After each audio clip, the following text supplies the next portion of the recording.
Okay. Come this way, man. No, not over there. Yes. Get off the wall. Like the old one. Come this way. Come this way. This. Inshallah. Close. Okay. Are you serious? Starting, inshallah. Are you serious? Wow, subhanallah, man. Okay. Yo, y'all are like kidding. I hope What? so. I'm kidding. أعوذ بالله من الشيطان الرجيم. These cats? بسم الله الرحمن الرحيم. اللهم افتح علينا حكمتك وانشر علينا رحمتك يا ذا الجلال والإكرام. اللهم علمنا ما ينفعنا وانفعنا بما علمتنا وزدنا علما وارنا الحق حقا وارزقنا اتباعه وارنا الباطل باطلا وارزقنا اجتنابه.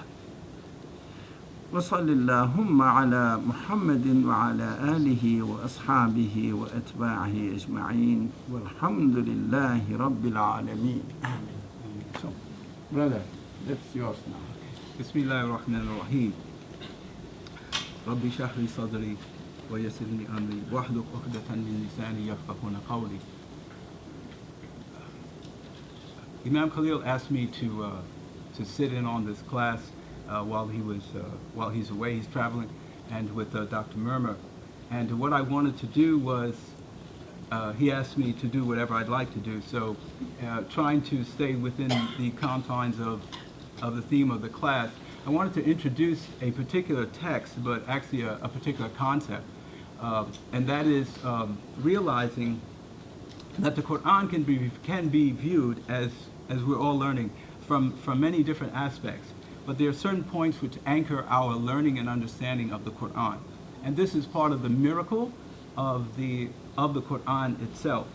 When Allah has said in the Quran, هو الذي أرسل بعد أعوذ بالله من الشيطان الرجيم هو الذي أرسل رسوله بالهدى ودين الحق ليظهره على الدين كله وكفى بالله شهيدا.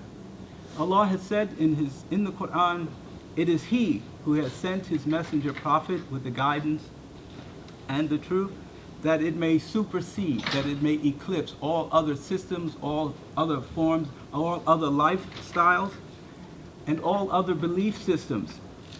And that in this, Allah would, and regardless of whether those who disbelieve or who are ungrateful accept it or not, and that in the end, Allah says, وَكَفَى بِاللَّهِ شَهِيدًا, that Allah is enough as a witness, as one to testify that this ayat among the many is the truth.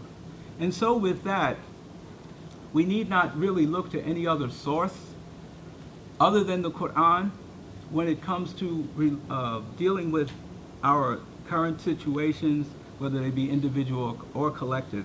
Because the question always has to be asked, the only or the living miracle, or sufficient in itself as a miracle and evidence of the Prophet ﷺ being here, and we should remind ourselves that when we say the Prophet's name, we should send salawat. Just as whenever we are cheering for our basketball teams, or we are watching some of our favorite performers, when we hear their names, we scream or we get excited. This is the only way that we will first of all respect ourselves. Whenever we mention his name, that we say sallallahu alaihi wasallam, because this is very important in terms of lifting the collective inferiority complex that Muslims still seem to project. So that being said, the question has to be asked concerning the Prophet sallallahu alaihi wasallam. Was there a man, was there a human being better than him? Is there a human being better than him?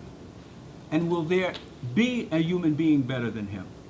The answer in all three of those are categorically no. And so what is the real evidence that he was khairul bashar, that he was the best of humanity, and that he was rahmatul alameen, that he was a mercy to all of the realms, animal, vegetable, human, whatever, jinn? What is the evidence for this? Well, the most astounding or the most powerful evidence is the book in which he left, in which there is no error. There is no inconsistencies. But how would we know this? We can only know this by knowing the book. Otherwise, we would be taking it on what was commonly referred to as blind faith. And blind faith is good whenever you are blind. But if you are seeing, and the law has mentioned and has reminded us that, did he not give us eyes to see and ears to hear? So our faith should be based upon basira, evidence, things that we are able to extract from the empirical world.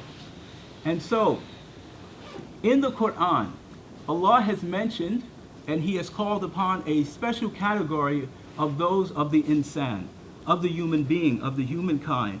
And he has called them mu'min or mu'minat, and collectively al-mu'mineen. We have Muslim, as been mentioned earlier by Sheikh Khalil and Dr. Murmur. Muslim, this is a beginning. And then there is the mu'min, and this is one, he or she has acquired a level of certainty and faith.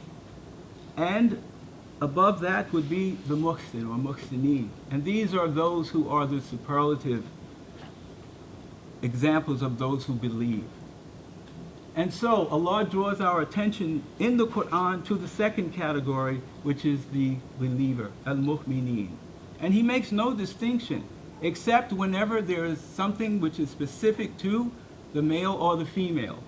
But in terms of the root actions, the essence of this individual, they are the same. And so, when Allah says, and he calls to those believers in the Quran, he says, Ya ayyuhalladina amanu. And at that point, the Prophet ﷺ said that our ears should raise, that as antennae, that they should go up. Even if we are not, or we do not consider ourselves among the believers, our ears, our attention should be perked where we stop and we pay attention to what is being said, because Allah is addressing a specific Muslim who has reached this level of belief. And in the Quran, Allah has made this call 89 times. Now, had he made the call once or twice, then we could all plead forgetfulness. Surely, al-insan yansa. The humankind is forgetful. But 89 times, if someone told you, if our parents told us, or our loved ones told us, I told you something 89 times, how could you forget? And still, yet we do forget. And so Allah has, subhanAllah, has placed these ayat throughout the Quran. And as Sheikh Khalil mentioned last week, the order in which we have the Quran today is not the order in which it was revealed. The order in which we have it today was under angelic guidance from Allah to Jibreel in the last year of the Prophet's life, when he reviewed the Quran in its entirety twice. And so each ayat was placed specifically. There isn't a single ayat which has been placed randomly just to fill a space. 89 times throughout the Quran, of varying lengths, Allah has addressed the believers by saying, Ya ayyuhalladina amanu. In the sequence in which they come, the first is Ya ayyuhalladina amanu la taqulu ra'ina wa qulu asma' wa la yaqulu ra'ina wa qulu dhunna wasma'u walil kafirina adhabun alim. O you who believe, do not say ra'ina, but say, look to us, and look over us, and to those who are ungrateful, or those who reject Allah and His Prophet ﷺ, there is a grievous punishment. And this word ra'ina, according to our scholars, and according more specifically, from the Prophet himself, ﷺ, this was a word that was familiar to and part of the Hebrew language. And also for those with the linguistic background, this is also common in the Syriac language. And this word, when this ayat was revealed, the Jews of Medina, at that time the city of Yathrib, had a similar word, but it had a negative connotation. So ra'ina, you see from the word of a ra'i, a shepherd. So when this ayat is revealed, it is for the believers to ask the Prophet to look upon them, to shepherd us, look after us. So the Jews of Medina, they took this word and they put a twist on it, even though it was pronounced the same. And so this ayat was revealed in response to that. So this warping of the meaning and the word itself would be eliminated. And so, again, throughout the Quran, these particular ayat are calls. The book that I wanted to introduce to the class, and inshallah, between Sheikh Khalil and I, we will make an attempt to, we have a year, and because he has expressed to me, and I've observed that we have a very, very high functioning level of students here, that we should be able to go through this within a year. I was speaking with Dr. Murmer just a few minutes ago, and I explained to him, like he was looking through the book, he said, a lot of pages. And of course, a lot of pages. This particular book in the Arabic is called An-Nida al-Mu'minin fil Qur'an al-Mubin, the call of the believers in the clear Quran. And this is from Sheikh Ahmed Fatullah Jami. Now, mashallah, I was able to read this 3 times with 3 different teachers, and several times afterwards. And like anything pertaining to the Quran, no matter how many times I've read it through with annotations and every time you read it, you will see something that you didn't see before. Is it because of Sheikh Fatullah Jami? No. It is because of where the source is, and that is the Quran. And these ayat, which are what they are, which are miracles. And so, approximately 10 years ago, I retired from teaching at Al Madrasa Islamiyya, Islamic school in Brooklyn. And I taught the 6th, 7th, and 8th, which was considered the upper school. And so what we did was, over the 3-year period, we would teach the shorter calls, the shorter ayat, to the students in the 6th grade, the easier ones. Then in the 7th grade, the more lengthier, more difficult. And then by the 8th grade, where you really had to pay attention and do the work. But they were ready for that. And mashallah, probably over those years, we probably graduated at somewhere close to 100 students who know every one of these ayat, not just memorized, because as we know, just being able to do hifz, it has its barakah, but to know what it says, the context in which it was revealed, and how do we bridge that to what we're doing today? When you're teaching adolescent kids, you just cannot give them the ayat and tell them to do it, or you must understand it. So we had to actually demonstrate a lot of these particular ayat, and so they were able to accomplish this. So that being said, I would suggest that everyone try to get a copy of this, although Sheikh Khalil will be going through, inshallah, or he will ask me to, at certain times to come in and to go through certain portions of this. And I just wanted to share this with everyone here because, point of fact, perhaps the greatest example of selfishness as for Muslims is whenever we know something and it is of value and we do not share it because we think it will diminish our position. And as a teacher, you learn very quickly that your best students are the ones who you teach them and then you get out of the way. And they will surpass you. And when they surpass you and they come and tell you that I am now so-and-so and so-and-so at the UN and so-and-so, and I make 5 times as much money as you make, you say, Mabruk, alhamdulillah. You remember you said you were going to take care of me once I retired. I'll be looking for the check. Here's I have an envelope, stamp, self-addressed, you can send it. You know, I take American Express, Visa, MasterCard. Right? So, alhamdulillah, I'm hoping that this particular writing will be something that will filter through and be part of this particular class. And this is very exciting. And on a personal note, I have, mashallah, I've lived to see a lot of things, but it's still miraculous when you see Muslims who are still very young, someplace in an assembly like this, on a Friday evening or a Saturday night, because there are 1,000 other places we could be.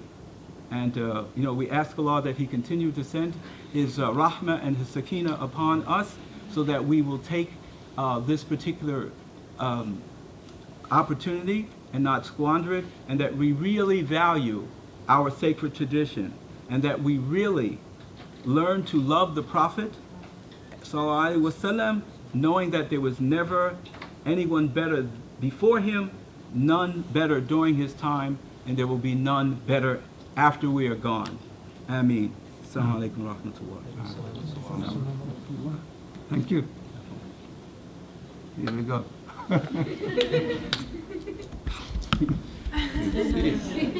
Sure. Chill out.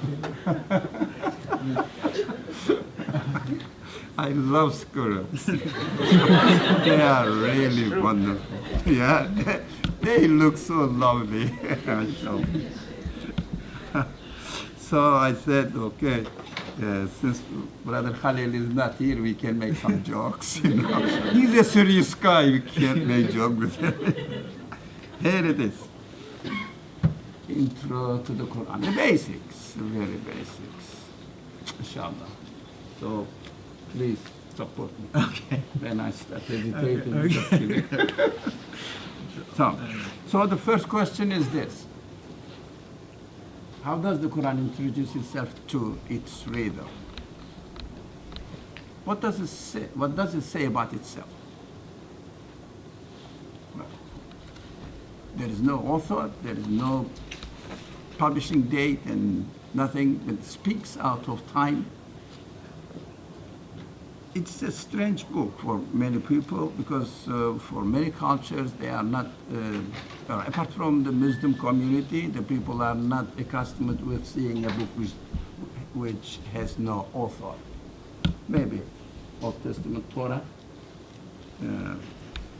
but the Quran is a different kind of scripture, introduces itself in a different way.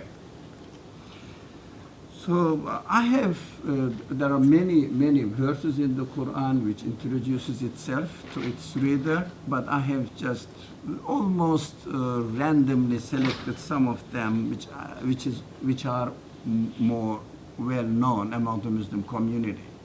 So this is one of them. So more interactive. So what does it say? Does anybody know how to read Arabic? Can anybody read?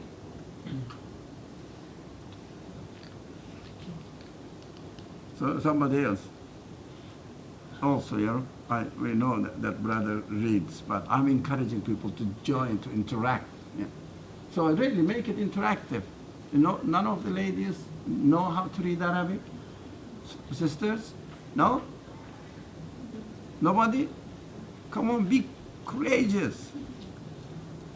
Do you know how to read? Does. Come and read that one. Come here. And don't stay there, man. Go. Good. Sit there or read here. The verse. Read this one. Bismillahir Rahmanir Rahim. وننزل من القرآن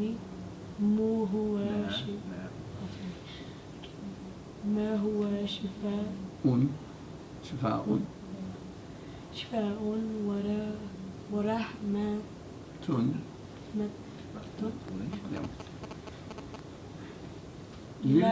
للمؤمنين Munir, mashallah. You started learning and it's going well. Mashallah. Good. So, you can sit here, there, or if you want to take somebody, hide yourself behind it. So what does it say in English? Anybody? I think you know English. So, come on, sisters. Oh, Very yeah? good. Yeah. I'll be the caller. Okay. You'll be the asker. I will be the pointer caller. Okay. Therefore, yes. And you reveal of the Quran that which is a healing and a mercy for believers. The Quran says it is a healing and a mercy for believers. Come on, please join me. What does it mean for believers? How can it be a mercy and healing for believers? It's then a hospital or something? Yeah, it's the psychologist, therapist, or what? Healing. What does it heal? Ask the question. What does it heal? How it can be a mercy? It's a book. How can it be a mercy? And why only for believers? Why not for non-believers? It is making a discrimination, isn't it? Or what does it mean? What do you think? Think about it and say something, whatever comes to your mind. Let's read the Quran, really. It's beautiful. Yeah? Anybody? Anything occurs to your mind, just share. Yes? Oh, you are the pointer. Yeah. Yeah, but I'm sorry. Taking my job. Okay, you are very aggressive. I'm sorry. You are used to the how Brother Khalil is so mild and soft. Yeah, I'm so tough. Okay, please. When each time I've read that, what it has said to me is that as a believer, when I come to it, that where the parts of my heart are not well, or where my spirit needs to be held or hold, that in reading the Quran, what it does, it opens that up for me.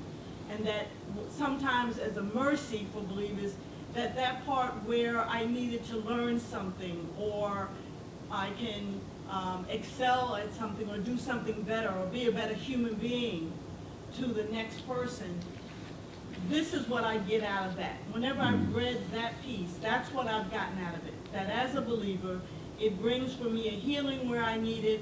It shows me mercy and understanding where I need it. And then I then took it as, then I need to then turn that as well to my community. But that's what that brings to me. Excellent point. Excellent. What do we need? What do we need that the Quran really supports us or feeds us and really gives us a good guidance for healing and feeling the mercy? What are our main needs? What do we need? Nobody? Yes. First and foremost, our connection and relationship with Allah. With, That's what we need. yeah, we need to connect ourselves. We need to identify ourselves with our origin of existence, who created us, who gave us existence. We need to connect ourselves to Him, to the source of our existence. And Quran says, okay, if you need to connect yourself to Him, I can do that. If you separate yourself from your origin of existence, you become ill and you need healing. You need healing because if you lose your identity, if you lose yourself, who you are lost. So human beings need satisfaction as far as their existence is concerned. You know, why do I exist in this world? What am I going to do? What am I expected to do here in this world? And the Quran says, I can tie you up to a satisfactory source so that you can understand who you are, what are you going to do in this world, what is expected from you, and I can do that. That is the, if you like, presentation or the gift of the Quran to us to introduce ourselves to our source of existence. So if you are a believer, if you are not a believer, can you benefit from the Quran? That is a little bit tough question. But, you know, if you are not a believer, of course we have to define the word believer in the Quran. It's just a technical information. When the Quran uses the word believer, it means believe in the Creator as the source of existence of this universe, who is called in the language of the Quran Allah, in the language of English-speaking people, God. So believer means believing in God, the Creator. What is the basis for believing in God is accepting that we are created. If someone is not aware of his or her being made, cannot be say that I am created by God, because he is not really aware that he is created.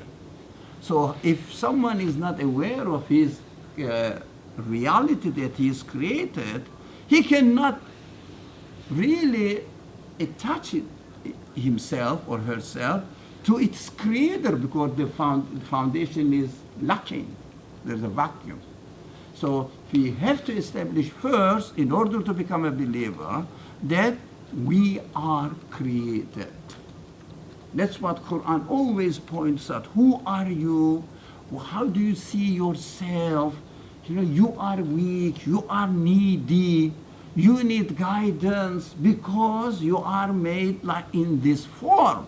Because the Quran says if anybody doesn't accept that his reality is being made and created, then he cannot look for his creator. So the starting point for believing in the creator is realizing what my reality is. Did we get this point? It's a little bit hardish, but it is fundamental. It is fundamental. So think about yourself first. Who am I? Who made me? Here. Am I made, or just randomly happened to be, here I am? You know, there's a joke in Turkish culture, when there's a baby, it's an international, I don't know, but in Turkish, when the new baby arrives into the family, the elder siblings are told, you know this bird who has a big wings and then the long legs, how are they? Stork. Stork. They said, storks brought a present to us, a new baby. They don't say that your mother has given you a birth to a new child, because they are ashamed of it. So, so do you think we are all brought by storks? No, I don't think so, isn't it? That's how we are. That's what we have to concentrate on, our reality first and basically. That the Quran says, if you accept, and if you are modest enough to accept that you are made, your maker is the one who made the universe and put you within the context of the universe, so you are here and you have to use your consciousness to attach yourself, to refer yourself to your source. You are a believer now. Believing in God, it means. If you believe in God, Quran says, okay, now I can speak to you. If you don't believe that you are a made creature, Quran says, I am sorry, whatever I say doesn't make sense to you. Because you don't see yourself as a meaningful creature. So how can I speak to you? I would speak to your feelings, I will speak to your intelligence, and you will use your sound rationality. But you fail from the very beginning, saying that, I am just a randomly happened being here. I don't know why and where. So Quran doesn't speak to this person. If anybody accepts that, okay, in order to help you to know who your creator is and what your creator expects from you, then I can serve you and open up your expectations as a human being, because human expectations are in need of eternity. Everything eternal, everything perfect and eternal. So if it is perfect and eternal, it can be only the one who created the universe, nobody else. So Quran really teaches us how to connect ourselves, thanks sister, how to connect ourselves to our eternal source, which within the language of the Quran, going back to our place, the origin of existence, it means وَإِنَّا لِلَّهِ وَإِنَّا إِلَيْهِ رَاجِعُونَ.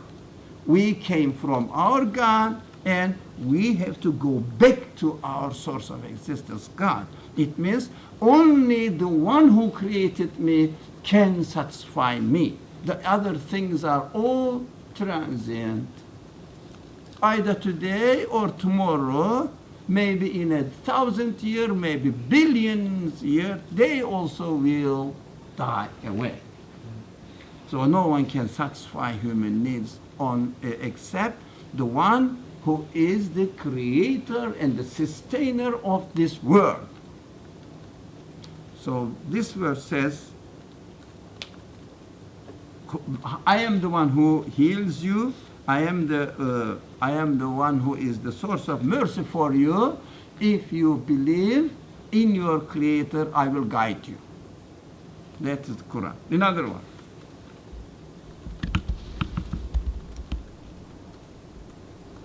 Anybody?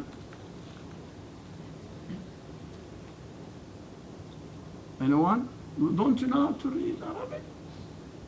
It's a very famous, very frequently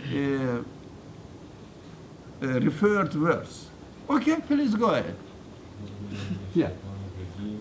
لو أنزلنا هذا القرآن على جبل لرأيته خاشعا متصدعا من خشية الله وتلك الأمثال نضربها للناس لعلهم يتفكرون. Thank you. Thank you. How about the English translation? Somebody?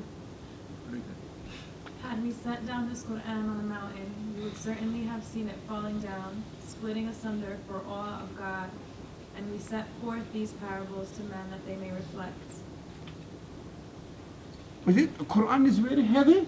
Is it very heavy? It's too light. What does it mean?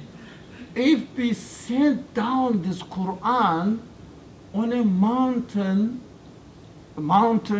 symbolizes what? A strong, solid thing.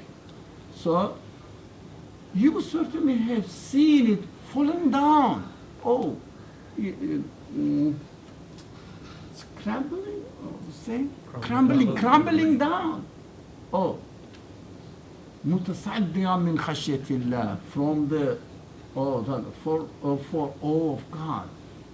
And we said for these parables to men that they may reflect. Why I wanted to bring this verse to your attention? Why Quran is so heavy or fearsome? Is it? Why do you think mountains cannot bear the Quran, but human beings can? Do you think we are stronger than mountains? What does it mean? Let's look at the position of the Quran in the world. What does it mean? Anybody? Any comments? What does it mean? If the Quran was revealed to the mountains. Maybe it means that the capacity of the human heart could hold more than a mountain can bear more than a mountain? Yeah, human capacity. Not only heart, everything, human. Yeah, it means human heart, the symbolically speaking, the center of feelings, but mountains cannot bear it. Don't you understand that mountains cannot really appreciate the message that the Quran brings to them? But human beings can. Because human beings have the ability to respond to the message of God, and guidance from God. But mountains only can be a place of reflection what God creates on them. But human beings can receive it, can ask questions, can communicate with God who speaks to him, and understand him, appreciate him and his guidance, and puts into practice. That's what the Quran is for. Quran is not for mountains, Quran is for human beings. So we have to use human qualities. Somebody want to say something? So it's an active engagement. It's an active engagement. So the different levels of how you see your day, exist as a human being, it's in all those different levels and different ways that you can actively engage with the Quran. And therefore then, that then feeds what you do, how you interact with the broader community. I mean, and then we end up taking care of the mountains, I think, but, we end up taking care. But it's this active, we're not just sitting and, Active engagement. Yeah, we shouldn't sit in front of Quran like a mountain. Speaks to myself. We have to. I love this expression. Thank you very much. Active engagement. Yeah, I have to write it down. So Quran speaks to us and expects us to actively engage with its speech. So ask the question, get the response, say, go back to it. So don't stay in front of Quran like a statue. But stay in front of the Quran like a human being. Use your human qualities. Then Quran speaks to you. Otherwise, we may not be able to benefit from the Quran, really. So that's why وَتِلْكَ الْأَمْثَالُ نَضْرِبُهَا لِلنَّاسِ لَعَلَّهُمْ يَتَفَكَّرُونَ. So يَتَفَكَّرُونَ, it's translated here that the human beings may reflect on its message. It means contemplate on it. Tafakkur means intelligently get engaged with it. Tafakkur means, ta'aqub is rationally engagement, but tafakkur is intellectually. It means rationally, emotionally, and using our feelings, questioning ourselves, who we are. And the Quran will guide us and we will benefit from it. So when we read the Quran, we should be alarmed. We should really make all our human qualities alive. Why did you say this to me? How can I benefit from this statement now, from this verse now? We should be actively engaging ourselves with the teachings of the Quran. So mountains cannot get anything, just they collapse. They crumble down, because their Creator speaks to them. Okay, here it is. Okay, go back. But does not ultimately everything bow to Allah? Yes. Even the mountain. Yes, but that's why the Quran, if the Quran really, it means, the Quran represents what? Knowledge of God. So if the knowledge of God was revealed itself to the mountains, it will not be able to carry it. It will melt down. It means human beings can respond to the teachings of the Quran back. They can stand before it. But the requirement is we have to use our human qualities to correspond with the Quran. That's what the Quran needs us to do. A good point, but the verse is saying something different. Okay, anything more? Anybody? One more verse? Come on, don't waste time.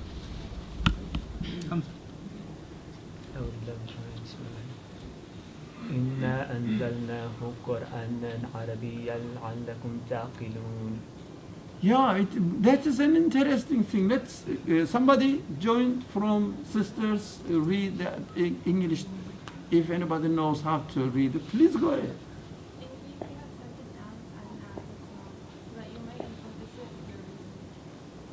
Oh, this is interesting. Quran is in Arabic, and in the Arabic language, the grammar is Arabic grammar. The vocabulary used, employed in the Quran are Arabic vocabulary, mostly. Very few exceptions, but they are Arabicized words anyway. Like in English, you can find many borrowed foreign words. This is quite normal. That's how the language develops. But grammatically, systematically, it is in Arabic. But it says, because we sent down the Quran in Arabic so that you will be able to reason. What does it mean? So that you will be able to reason. If it was in English, you wouldn't be able to reason. What is this verse is really telling us? What is it to do with Arabic? What does Arabic language represent here? Not necessarily the Arabic language. Have you thought about it? No, because Arabic language is beautiful. No, you know what made Arabic language really so perfect language is the Quranic grammar. So Arabic language itself owes a lot to the Quranic consistency and grammar. The Quran established the final principles of Arabic grammar, actually.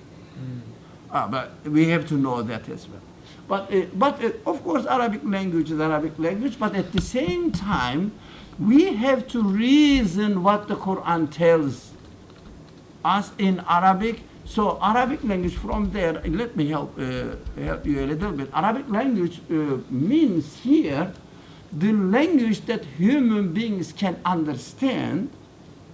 It means a human language. But beyond being a human language, you can reason in it in a way that, if you like, not Arabic, but Rabbic language. Do you see what I mean? Drop ayin. Do you understand? Rabb. You know why? Because in the Quran, the certain vocabulary, Arabic vocabulary has been employed, but at the same time, every word used in the Quran given a specific meaning within the context of the main purpose of the Quran.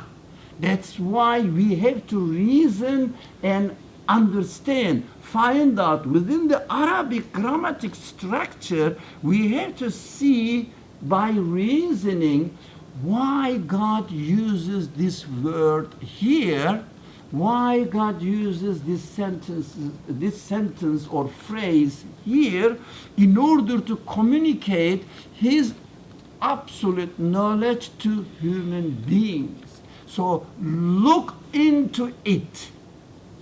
The language, the periphery on the language, the body of the language, you can understand. It's a human language, but you have to see the purpose of the Quran within, ingrained, embodied in this language, that you have to reason out to find out what is God, Allah is telling me there. So that is an amazing. Lots of serious scholars spend a lot of time on it. Not necessarily we are not going to praise Arabic language, it's so precious language, etc. No, but you have to reason.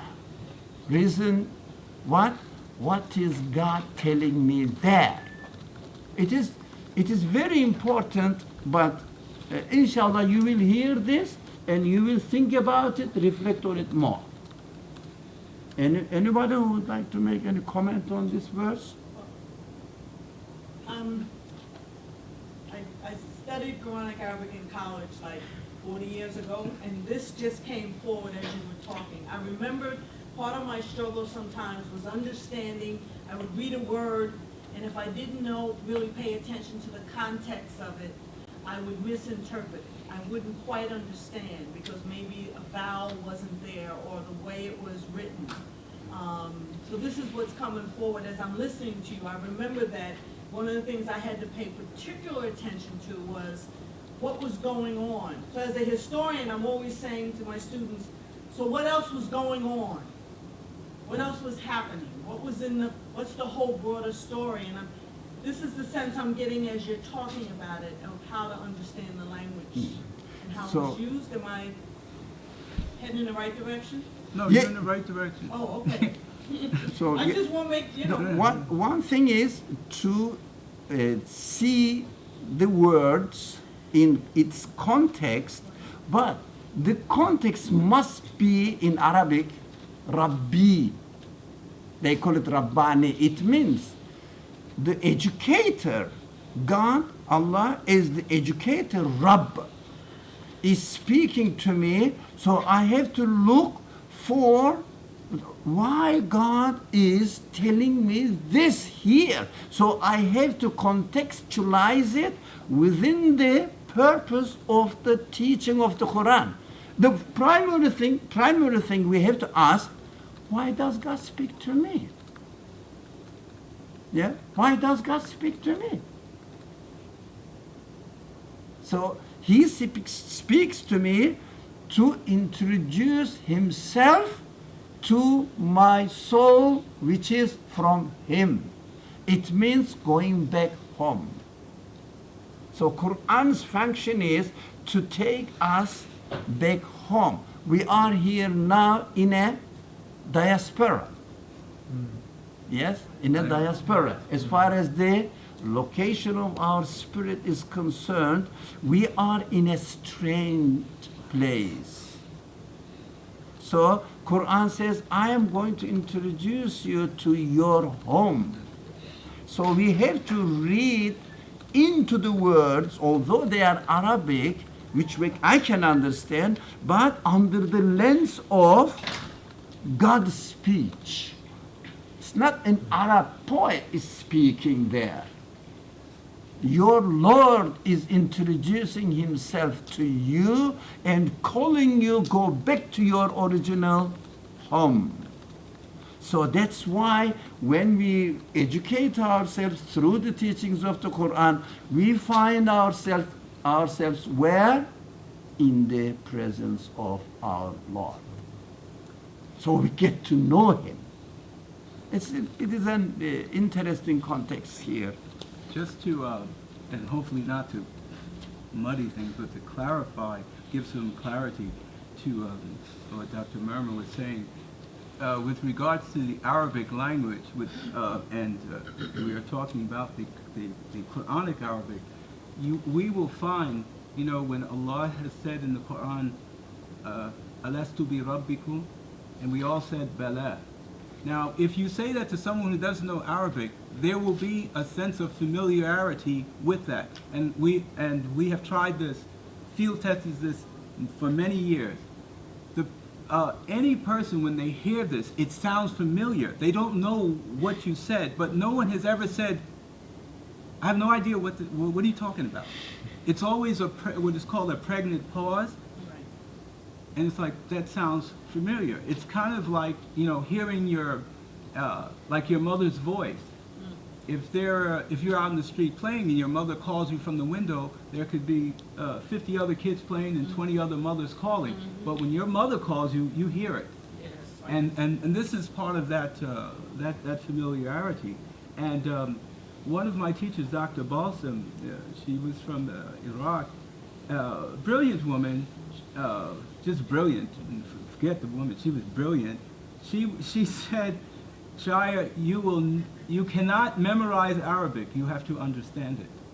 And so my time with her was to get to understand what I was learning or what I thought I knew. The Arabic in the Quran has a certain speed, and the diction, and when I say diction, I don't mean this is commonly understood in terms of one of the primary meaning is how a person pronounces the word, but diction in its secondary meaning in the choice of words. Even if you, for example, and I think that most of us, if not all of us, have had this experience. If you are reciting a surah, and maybe it's a surah that you haven't recited in a while, so you recite it, and it's jahri, it's out loud, and then you get to a point where you don't know if it's wallahu ala kulli shayin qadir or Allah ala kulli shayin khabir. So what happens? We will try to put a word in there. And if you've had this experience, this is universal. If it is not the word, and it should be khabir, and we say alim, you will feel this repulsion. And anyone, and if I'm saying something that's not, no one has, please tell me, because it means that I am solely like out of touch. Okay? But this will happen. You can't, the Quran is such that you cannot force a word in a place that it doesn't belong. And if you do not believe this, try it. And you will see that, especially when you're reciting something you're familiar with. This is why there is no, sometimes we may think there is some shame or something lacking when a person is leading salah and they say, Wallahu Khabirul Alim, and someone says, Subhanallah, Allahu Khabirul Hakim, and says, Subhanallah, how could he forget that? How could she forget that? Well, we forget. But the fact is, if you try to put in the word that's not correct, even if there's no one there, and you're reciting by yourself, believe me, you'll go and check the Quran because you will not feel right. And most of us, one of the things used to do with small kids, what they do when they don't know the end of the ayat, they lower their voice, so that you can't correct them. And you'll see adults do that too, believe me. So it's something that we have to have a real, as Dr. Murmur is really making very clear, is that we have to have a personal relationship with the Quran. Otherwise, it will not touch us. Someone else cannot cry for you. And when you hear the Quran beautifully recited and you know what is being said, you can't control the tears. I mean, I don't care how macho you are, even if you're from Southern California and you think all of that. Thank you. Exactly. Okay. Let's faster. Anybody? You want to say? Okay. أعوذ بالله من الشيطان الرجيم ذلك الكتاب لا ريب فيه هدى للمتقين. So now the Quran introduces itself as a book. Now it's a book. It's interesting enough that when these verses revealed, there was no book. So it knew that that's called the Quran's own self-consciousness. It's going to be a book. So it's ذلك الكتاب. All right. So this book. Somebody read the English? Just for yes. This book, there is no doubt in it, is a guide to those who are God conscious. So in other aspect of believer, now the God consciousness came. Muttaqin, the God conscious. If you are God conscious, you can have no doubt in it, because with your God consciousness, you will see the consistency in the Quran. Do you understand? with your God consciousness, you will see the consistency in the Quran. If you are not God conscious, then forget about it. For example, say that, oh, I came to New York. It is horrible. It's a big place. I got lost. I don't know how to get a job. And look at the Quran, you will find nothing, because looking for a job has nothing to do with God consciousness. So if you have any other expectations, you will get nothing. But if you have God consciousness, it means looking for your God and really bringing the belief in your God into your present day life. You will find that the Quran is so self-consistent book. It has there is no crack, there is no gap there. Whenever with the people, because my profession, I read lots of people who are called Orientalists. So they say, oh, what is it to do with me? Or what the Quran is telling in this way? Because he is defining his own being and his own purpose of existence to have a luxurious life, make more money, this sort of, fame. Fame is very important. Fame. So become a more famous man, then cannot see the consistency of the Quran, because Quran's purpose is to teach me what my human expectations are really, as far as not my bodily expectations, but human expectations. That are different. Body is going to be with me until I go to grave. Afterwards, it will dissolve. But my human expectations are looking for the eternal source, absolute source, so that I will be satisfied with, my spirit will be satisfied with. If you forget this dimension of your expectations, you cannot see the consistency in the Quran. That's why they keep criticizing it. Those people who think that Quran is a book written by Muhammad according to the conditions, alayhi salatu wassalam. Yeah? They don't see the consistency in the Quran. They keep criticizing it, because it doesn't answer their expectations, because their expectations is not fed. Expectations are not met by the Quran, because Quran introduces us to God. They want to become a superpower in the world. Of course, it doesn't correlate. And they say, oh, the Quran is teaching us in a strange way of life, for example, because their expectations are different. So if anybody wants to see the consistency in the teachings of the Quran, first he has to keep his God consciousness always awake. Otherwise, you cannot read the Quran, you cannot benefit from the Quran. You misguide yourself by reading the Quran. For example, can you imagine that you have a headache and taking a law book and trying to see an answer in it? What do you find? Nothing. You say, this book is a trash. It's not all good, because your problem is different, and your source for the cure for your problem is irrelevant. Quran speaks to people who are God conscious.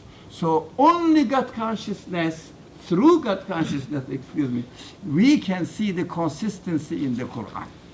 That's why we will read it. This book, there's no doubt in it for the people, for the people who are God conscious, and guides them to the right point. Do you understand it? With the paraphrasing? Okay, one more. If you are not tired. Anybody, please, quickly. Somebody in the back here.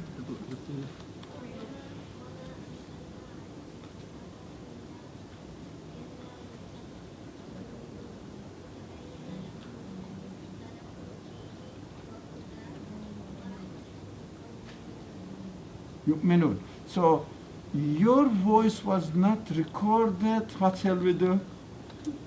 Somebody, so can you either raise up your voice? Can you? You beautifully read it, but I could only hear it. I don't think is it recorded, do you think? The person, the tech person says no. So, okay.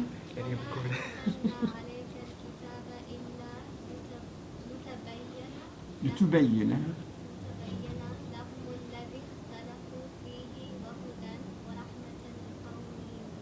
Again, another, mashallah, thank you very much, thank you. So, in English, somebody? Yes, please? Oh, in the back. Yeah, sorry. We have revealed the book unto you, only that you may explain unto them that wherein they differ, and as a guidance and a mercy for a people who believe. So the book was revealed unto us so that it will explain wherein we differ. It means when I am in doubt about anything, I don't know what to do, I don't know how to solve my problems, or I don't know how to answer my questions, then Quran comes and says that I can guide you. I can guide you. But we should never forget that it's a guidance and a mercy for a people who believe. Again, we have to go back to the first verse. We studied that in order to benefit from the Quran, one has to be modest enough or realistic enough to accept that he is created and he has a creator, and believe in the creator who gets hold of the whole universe, controls the whole universe, and he put you within the universe in order to communicate with your creator through the universe. So that, for example, how do you know that God is all powerful? Have you seen him? No, I haven't seen him. How do we know? The universe tells us that my creator is absolutely powerful. It's almighty. How do you know that God is merciful? How do we know? Universe, the work of God speaks to me that the one who gave me existence, who created me, is absolutely merciful. Everything is in its right place. So we communicate with God with, excuse me, with our Creator through what He has created. So if we keep this in mind as a believer, then if I have a problem, if I have a question that I cannot solve, it means between, there's a لِتُبَيِّنَ لَهُمُ الَّذِينَ اخْتَلَفُوا فِيهِ. Among the people, they couldn't really come to terms together. They defer each other. That it means in yourself as well. You can defer yourself. You don't know what to do now. Go and consult the Quran. Tells you with one condition, you have to be a believer. It means attach yourself to your Creator in order to benefit from the Quran. If you don't bear in mind that you have a Creator and try to solve your problems. For example, people get disappointed at anything, you know. They may expect good welcoming from their boss, for example, and the boss might have got problems with his spouse. And then in the morning comes and speaks bad words to you. And then you get disappointed. And then Quran says, I'm going to guide you. Connect yourself to God, the Creator, not the boss. Boss is a guy, you know, simple guy like you. Followable man. Don't forget about it. But connect yourself. God is giving you the opportunity how to be patient, how to understand people. So you go to the Quran. Quran says, be patient at adversities. That's the guidance. So when you have any problems, consult the Quran, but bear in mind that you are expected to connect yourself to God through the guidance of the Quran. Here, one more. Oh, no. Oh. Okay. This one? Okay. I think, is it getting late? I think we have time. Do we have some time? Do we? So can we study this verse as well? Who's going to read it?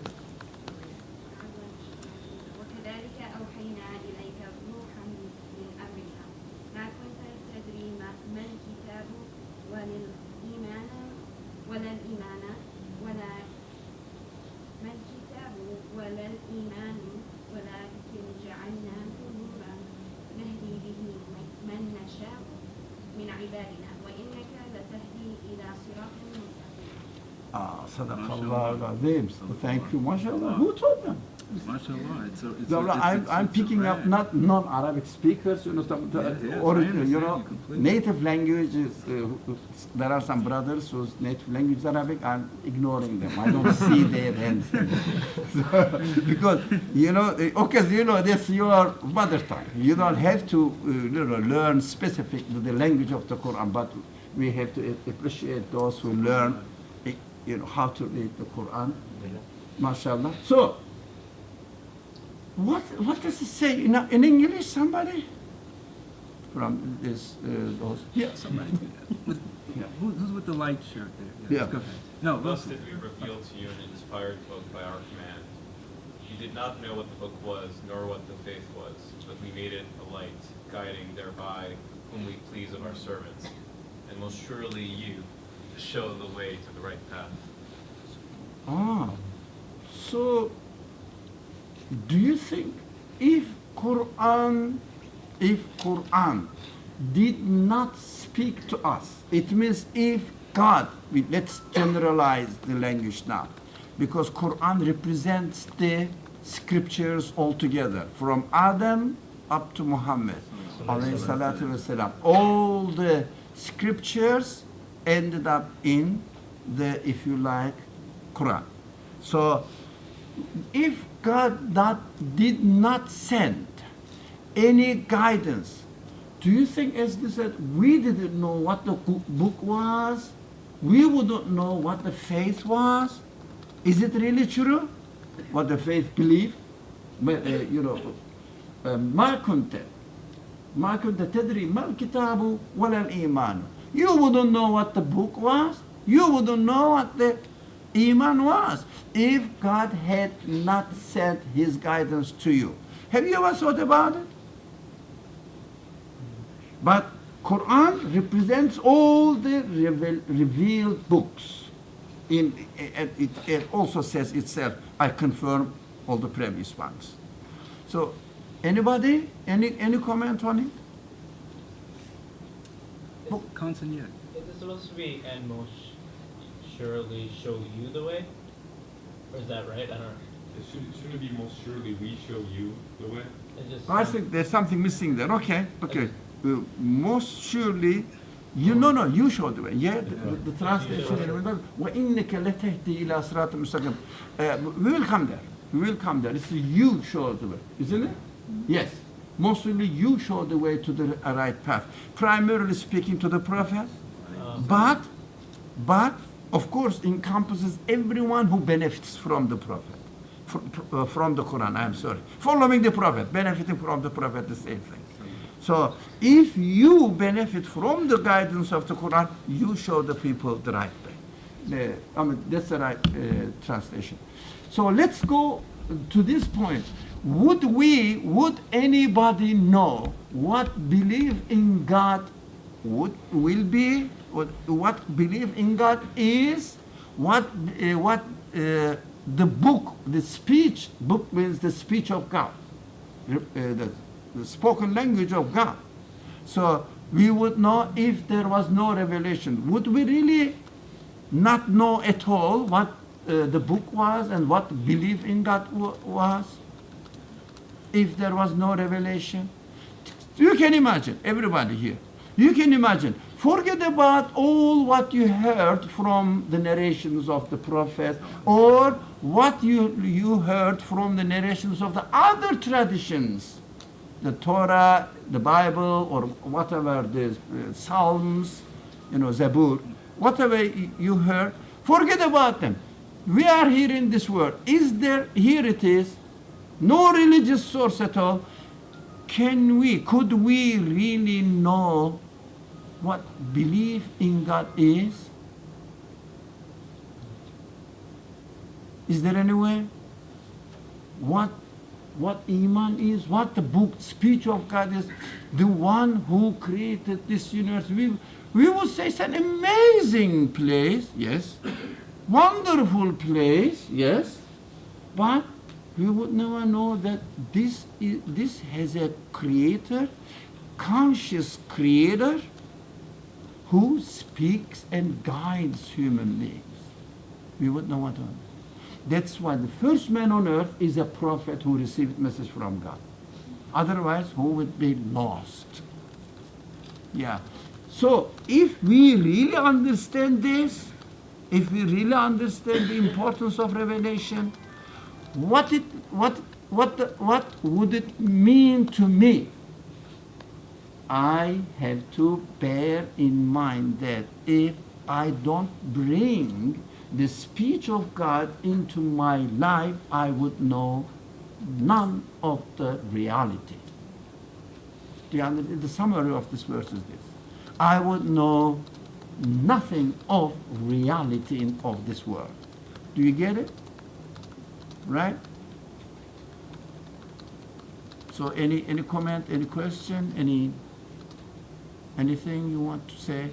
You want to without the Quran, or without revelation, actually, there would be no foundation for not just belief, but like even for morality and for everything in general. Without revelation, there's no foundation for us as human beings, whether it be for belief, whether it be for morality, whether it be for being good.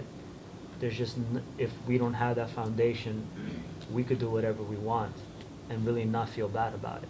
So because there are two ways in front of us, we can choose this way or either of them. So we wouldn't really know how to decide on the right one, although we have some inclinations. Okay, I know that I shouldn't kill people, right? I feel really repugnant again about killing other people, but I don't know why. I wouldn't know why. If I am angry, I would say, okay, I prefer to kill. There would be no boundary for me, but at the same time, as far as the most importantly, who I am in this world would mean nothing to me. I would be lost. Really think about it, seriously lost. So if it is the case, then in order to solve our problems, in order to get a right answer to our questions, we have to bring the revelation into the equation. So what is my God saying? The Quran says, if you follow this, you will always show the way to the right path to the people who are lost. That's what the main prophetic mission is, or was, or has been. So we have to inherit this prophetic mission. So, what do you say there?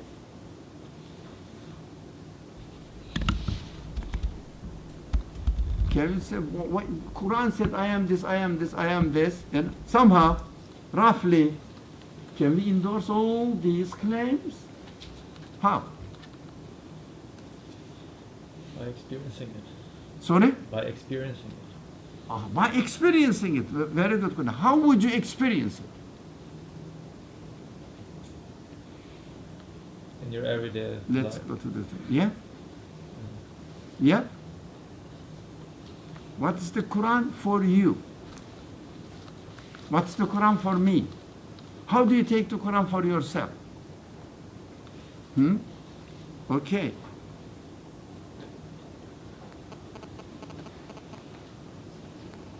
So read this one. One of us, let's think together. One of us, can anybody? Somebody, bribe somebody. The Quran is the speech of the creator of the universe and human beings in the perfectly fitting. If we all agree on this statement, then... So, do we agree this statement? What is the Quran? Is the speech of the creator. Yeah? who created the universe is speaking, and also human being within the creator perfectly fitting it. We should never forget this aspect of our existence here. We are here, not, there is a mountain there, there are stars up there, and I am here, no relationship. No, we are intertwined.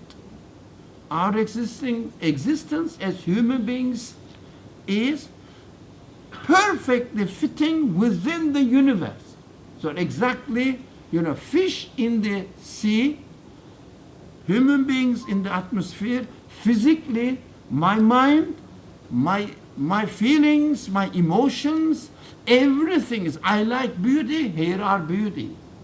So I dislike untidiness and dirty, disorderly, chaotic things.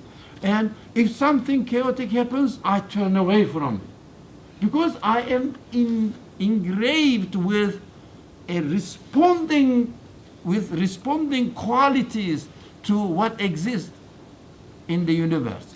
So this relationship is between man and the universe is so perfectly adjusted. Yes? So the one who created the universe as well as me within it, we should never forget that, is speaking to me in order to guide me how to communicate through the universe with my creator. That's why I am created in a perfect harmony with the universe, so that I will say, oh, trees out there, your creator is wise, your creator is merciful, your creator is sustainer, your creator knows everything, his knowledge is absolute. So I am communicating through the creation, because I am perfectly fitting within the universe, with the creator of the universe. And he speaks to me. So what I will say, how I will listen to the Quran, my ear heeding the Quran, my eyes looking at the universe. Do you understand? Perfect harmony seeing that. When the Quran says, I created the heavens and earth and the mountains firmly established on it, in order for you to reflect on it. I say, it's attractive for me. It's attractive for me. So I can make sense of this relationship. Who put me within this universe so perfectly fitting in order to teach me who our Lord is. Our Lord is me and the universe. So everybody has his own universe. Everybody. I look at the universe from my perspective, you look at the universe from your perspective, and everybody he has own universe, and the creator is now instructing me, speaking to me, saying, you have to communicate, interact with the universe, following these principles. Yeah, that is how the Quran should be read. These are, so if you agree on this statement, then we said, okay, step 2. Somebody with a loud voice, please. Okay, shout. Let's decide how we're going to read the Quran. It is the guidance interpretation of the creation done by the creator of the universe without time and space limitations to understand the purpose of my existence. Do you understand why we read the Quran? Oh, step 1, what is step 1? Where is step 1? It's disappeared. Somebody has stolen it. Okay. Ask this question. What is the Quran for us? Yeah. Okay. I didn't emphasize on it. Okay. Step 2. This is the last one. Finished. That is the end of the slide. So, really reflect on it and please interact. So we're talking about, as I was listening to you, I was thinking that as I'm in relationship with the Creator and with the universe, and as my existence in this universe is I'm hearing the Quran, I hear the Creator. It also tells me what's the nature of my relationship with the rest of the universe. It also sets for me the example of what's my relationship with the brother or the sister or my children or my relatives. Everything. With everything. In other words, how am I listening in the context of those relationships with what I know in the Quran or what I learn and hearing the Creator? That then sets the tone or the foundation, or it gives me the guidance for the nature of how my relationships are. Are they innately sustainable because it's the right thing to do, not just because it's trendy? Am I decent? Am I honest? Do I try to be? Do I accept when I've made an error and open and ask for the answer? Do I approach things with a sense of humility because therefore then I'll learn something new? All of this as I continue to listen. So the ideal relationship that we're given with the Quran and the universe and us tells us then that's the template that we can apply to the very real everyday relationships we have, either with the earth or with our family and our communities at large. So it's a beautiful summary. Amen. We have to say only Amen to that.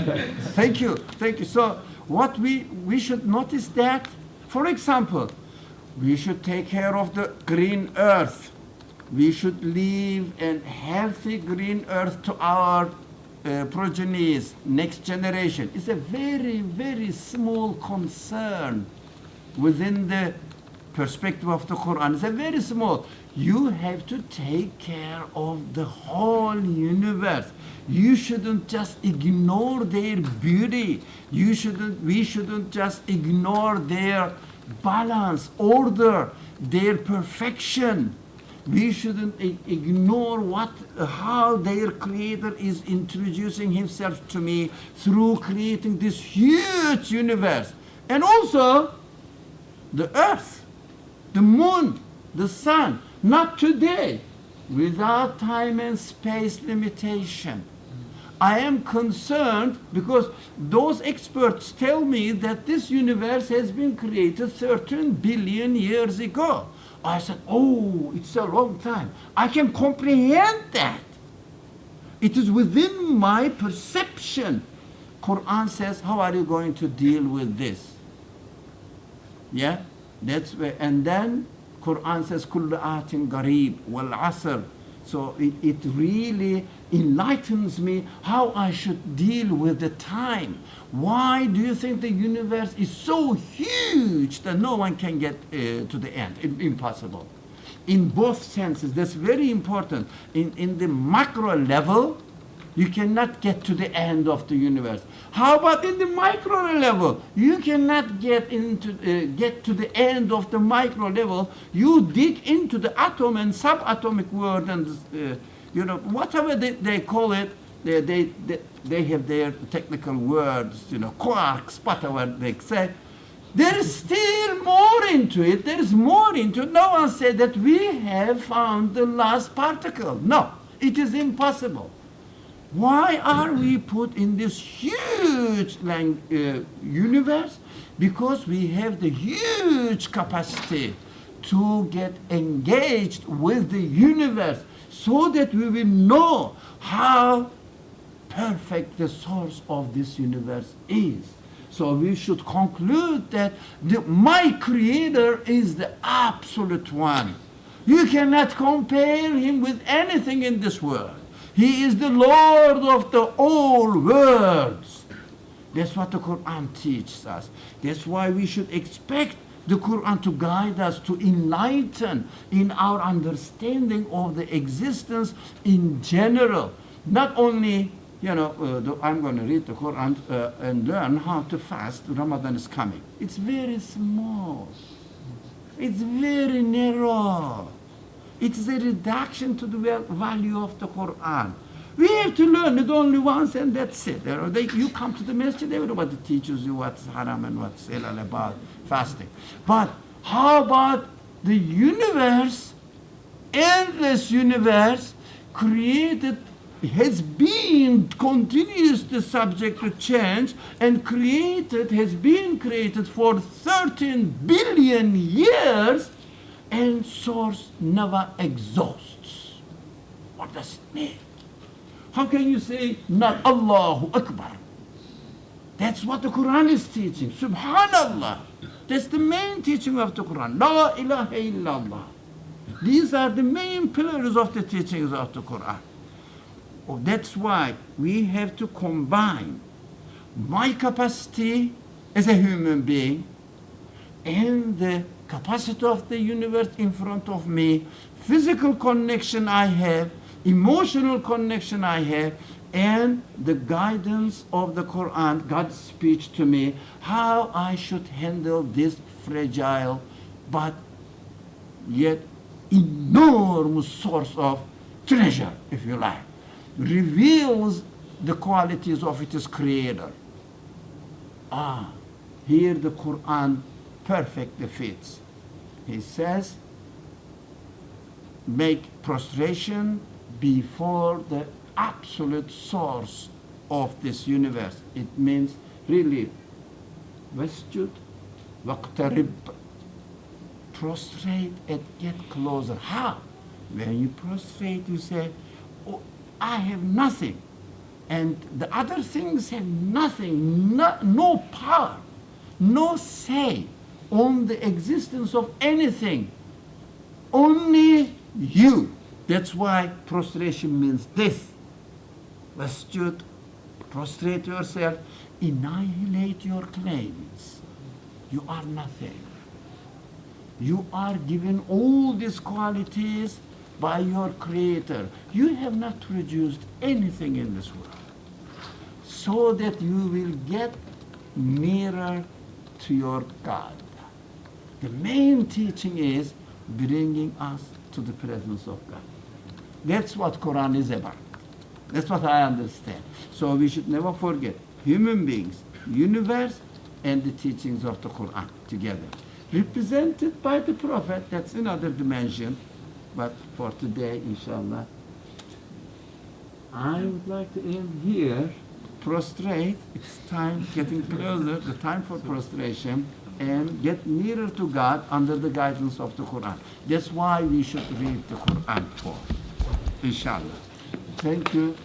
ربنا تقبل منا انك انت السميع العليم وتب علينا انك انت التواب الرحيم واهدنا صراط الحق المستقيم ربنا لا تؤاخذنا ان نسينا او اخطانا ربنا لا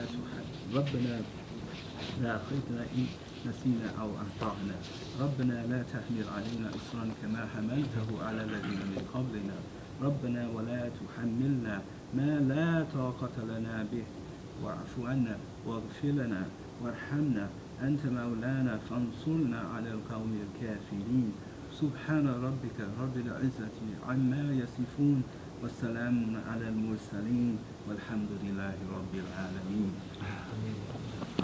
Thank you, Jazakumullah. Thank you. Inshallah, I didn't bore, you didn't bore you, inshallah. Jazakumullah.